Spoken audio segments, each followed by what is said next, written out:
Normochromic अनीमियाज, देखिए नाम से ही पता चल रहा है, नॉर्मोसिटिक का मतलब है कि आरबीसी का साइज नॉर्मल है बिटवीन 80 एंड 100 फेम्टोलीटर्स, ठीक है। एक चीज़ तो ये हो गई, एमसीवी इतना है, ठीक है।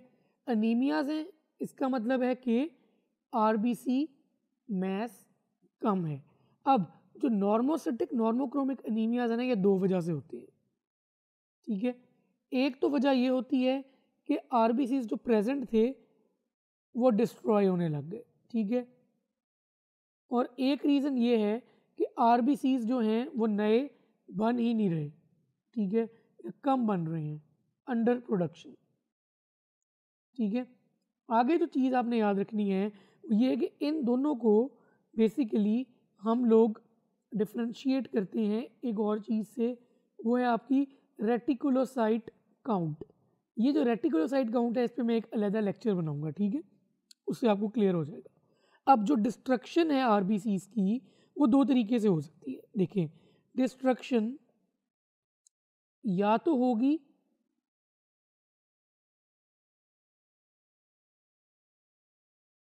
एक्स्ट्रावेस्कुलर, मतलब कि आपके जो मैक्रोफेजेस हैं इधर के स्प्लीन, लिवर और लिम्फ नोड्स, ठीक है। मतलब कि आपके रेटिकुलो एंडोथीलियल सिस्टम में जब आरबीसी डिस्ट्रॉय होंगे तो वो एक्स्ट्रा वेस्कुलर हेमोलिसिस होगी, ठीक है। एक तो चीज़ ये याद रखनी है। और दूसरी जो डिस्ट्रक्शन हो सकती है आरबीसी की वो हो सकती है इंट्रावेस्कुलर, मतलब कि आपके RBC with in the blood vessels destroy होने लग जाएंगे, ठीक है। तो ये दो तरह की डिस्ट्रक्शन है। एक्स्ट्रावेस्कुलर डिस्ट्रक्शन तब होती है जब आरबीसी की शेप में कोई चेंज आ जाए, ठीक है, तो उसकी वजह से वो गुजर ही नहीं सकता स्प्लीन के, लिवर से या लिम्फ नोड्स के जो मैक्रोफेजेस हैं वो डिस्ट्रॉय कर देते हैं उसे, ठीक है, वो गुजर नहीं सकता, ठीक है। तो एक्स्ट्रावेस्कुलर इस तरह होती है।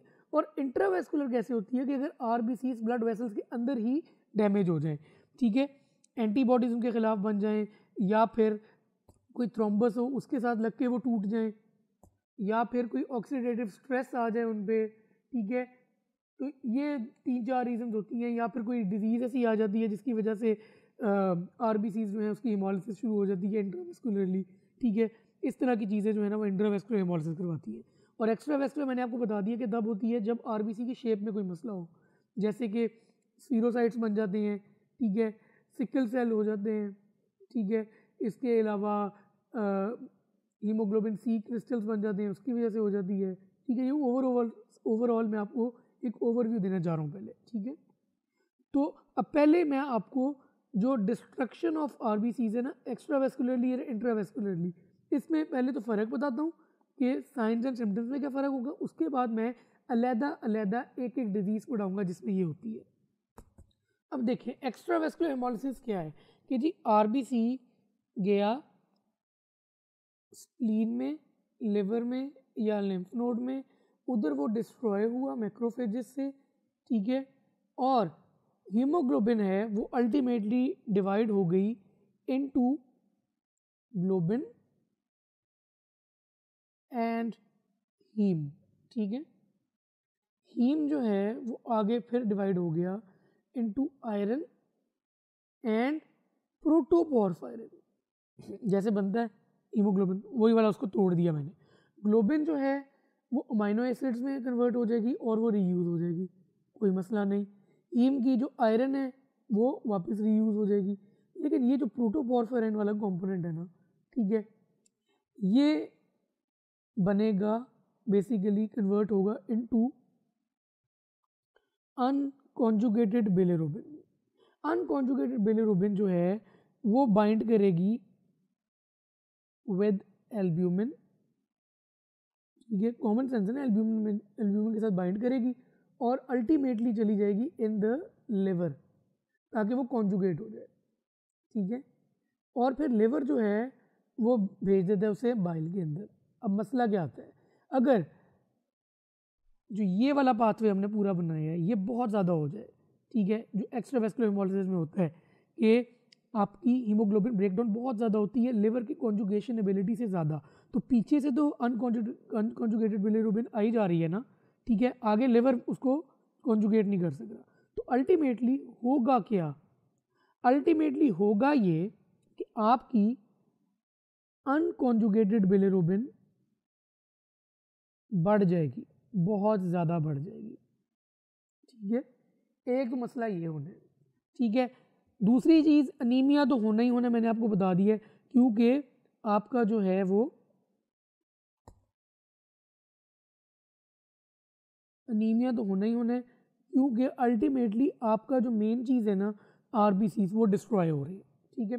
अब जो अनकॉन्जुगेटेड बिलिरुबिन टूटी है, मतलब कि बनी है, ठीक है, वो अल्टीमेटली करवा देगी आपका जॉन्डिस, ठीक है, जॉन्डिस करवाएगी।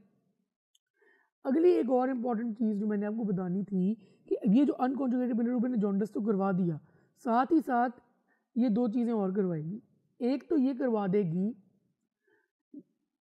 इंक्रीज्ड रिस्क ऑफ बिलिरुबिन गॉलस्टोन्स,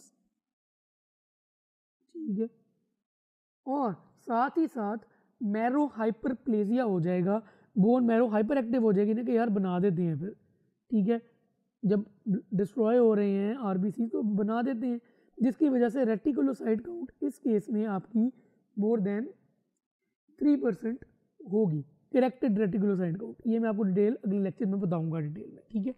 तो मतलब कि ये जो पीछे वाला पाथवे मैंने बनाया था कि आरबीसी आए, ठीक है, वो टूटे, अल्टीमेटली उन्होंने अनकॉन्जुगेटेड बिलिरुबिन बना दी, अनकॉन्जुगेटेड बिलिरुबिन जब नहीं कॉन्जुगेट हो सकी तो वो बढ़ गई, अनकॉन्जुगेटेड बिलिरुबिन बढ़ी है तो उसकी वजह से जॉन्डिस हो गया, ठीक है, बिलिरुबिन गॉलस्टोन्स हो गए, मैरो हाइपरप्लेजिया हो गया और अनीमिया हो गया और रेटिकुलोसाइट काउंट मोर देन 3%। तो ये जो चार फीचर्स हैं ना, ये जो एक मैंने बना दिया है आपको, एक्स्ट्रावेस्कुलर की बात हो रही है ना, एक ये स्क्वायर बना लें आप अपना पक्का एक्स्ट्रावेस्कुलर के लिए, जहाँ पे ये चीज़ आएगी, ये चार चीज़ें लाजमी होगी। क्या क्या? अनीमिया नंबर 1, नंबर 2 आ जाता है जॉन्डिस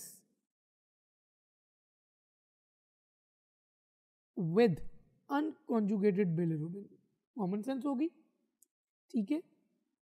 तीसरा आ जाता है इंक्रीज्ड रिस्क ऑफ गॉलस्टोन्स, और चौथा है मैरो हाइपरप्लेजिया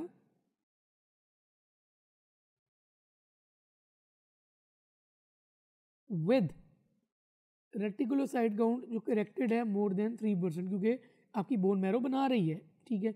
एक और चीज़ जो बहुत इंपॉर्टेंट है वो क्या है, वो मैंने सेंटर में लिखनी है,